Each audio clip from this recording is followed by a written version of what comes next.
I love your story. I'm very inspired by it. I have been for a while. Congrats. Do you think that your discipline, like in the medical field, helped your hustle in Hollywood? Because I know it's a completely different ballgame. I like the way you phrase that. I mean, I think not directly, but indirectly. I think you kind of have to, you have to be disciplined in medicine, and you have to.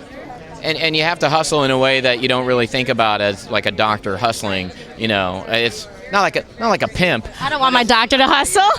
Not really pimping in a hospital, but there is certain things that you can only learn on the job, and you have to just be laser focused, and it involves stamina, and I think that anything in entertainment also involves stamina, and I do think there is a correlation, especially if you're more from an acting side. If you're on a film set 15 hours, that's like being on call, and every time I get really tired on a movie set or if I'm on location, I tell myself, well, it's not as hard as, and my wife's also a doctor, it's not as hard as like being on call. It's not as hard as staying up all night and doing like a 36-hour shift. So it's funny, I actually tell myself those things. You went from doctor to actor. Do you think that people can transition the other way?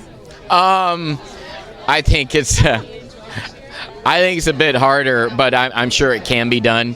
I mean, I think, I'm glad I transitioned that way. I think if I was too, as an actor, you get used to, you get a lot of perks, so I don't think you really, can't really have a luxurious dressing room in the hospital on call, Oh, really? Really stretched trailer, when you're on call. I don't think crafty at the hospital is that great. Yeah, crafty at the hospital is not as good. You can't have two personal assistants. Right. Not that I do. I'm just saying, you can't roll around with an entourage. You just don't do it that much. That'd be cool, though. I would like to see that. Maybe in the show, one of the new episodes. Yeah, and you can't promote your hospital by going on Fallon or something like that. So it's